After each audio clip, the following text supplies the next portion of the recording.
Who idea was it, man, for Biggie to go to LA so soon, knowing that Tupac got killed 6 months earlier? The award show season was up. We had to go out there to participate in that. We had records that were nominated. We were a budding, launching company that already launched and we were successful. We could not go. But Biggie did have an inconvenience. He had a car accident. I think it was in Brooklyn, maybe downtown Brooklyn. He had a broken femur at that time. And he was recovering from that. Big sized person, could not really sit comfortably in a plane, not even first class, with a cast on. It was uncomfortable. He was talked into going to the LA portion of the trip so that he could be out there ahead of time. He was out in LA so there wouldn't be a big rush and bustle to get him there. So I think he was out there for a good week and a half ahead of time leading into the event. So being out there, we came to follow up and to have that night.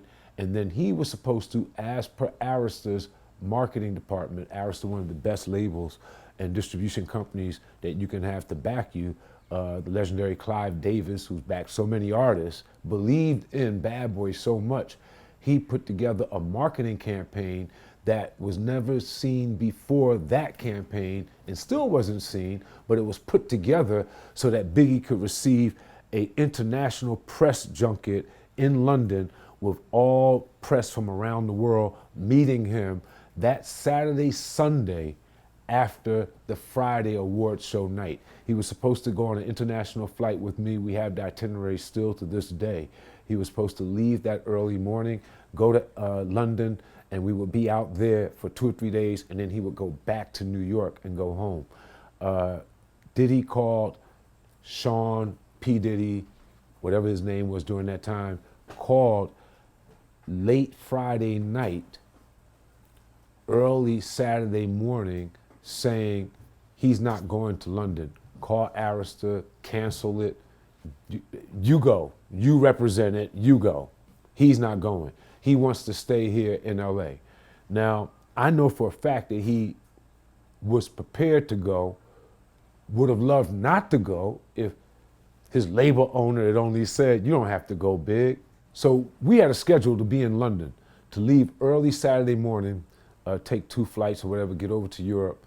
A lot of money was spent and put into journalists from around the world flying to one location in London, meet, greet Biggie, hosted by us, Bad Boy, big send-off.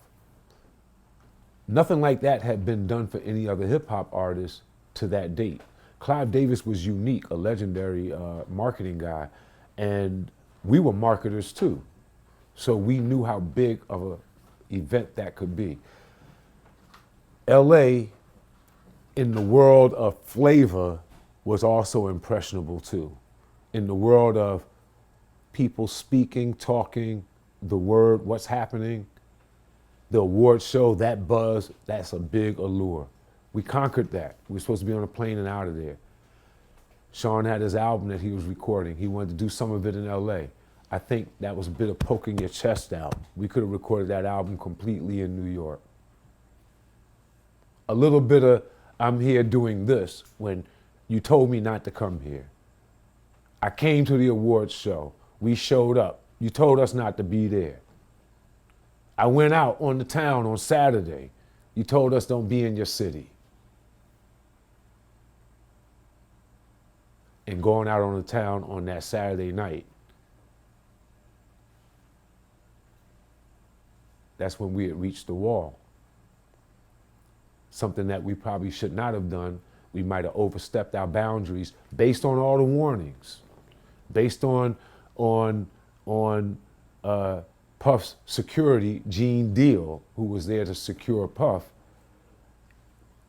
All the other warnings that we got, that we needed more security, the snafu in the business world came in like this. You have a budget for everything that you do.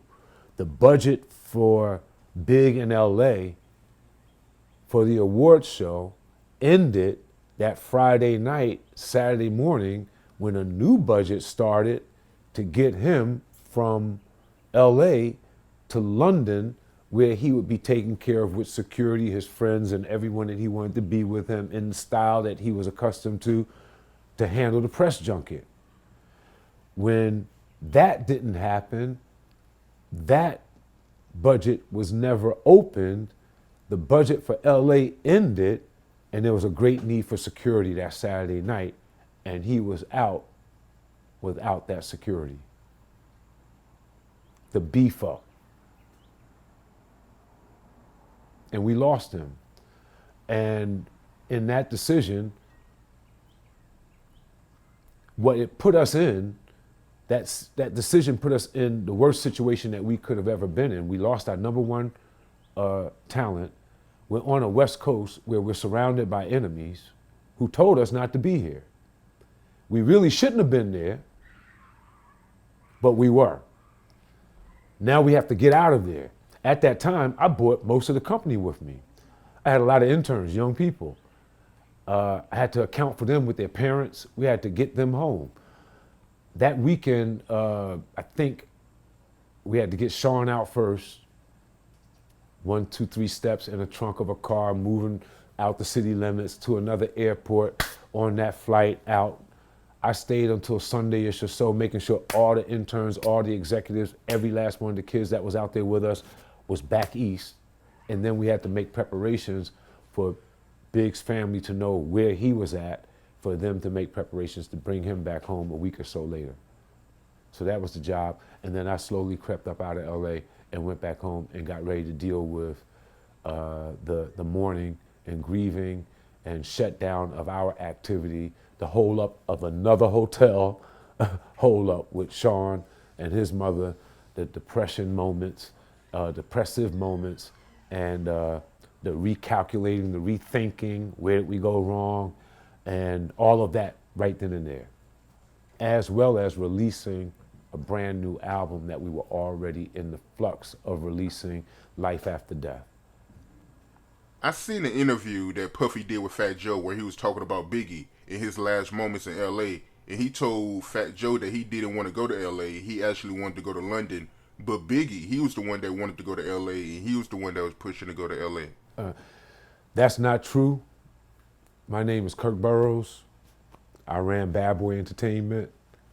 I helped co-found it. I created the company with him. I raised from general manager to president. And at that time, I put all of those business plans together. And Biggie didn't want to go to LA, ended up going. What got him out there was a week ahead of time to ease him into the whole award show. He may not have wanted to go to London, but was talked into it. First time ever, a rapper of your stature getting this treatment, that would be something he would be interested in doing, but he was easily talked out of it by Sean so that they can make an appearance at an event in LA that Saturday night, a part of the posturing of not only did we come to the award show, not only am I recording my album out here, and Big is going to help me with some of the writing and maybe do something out here where me and him did this song in LA. I'm out on the town. And it was just too much. You ever heard of someone doing too much? Right. Yeah, there you go. Too much.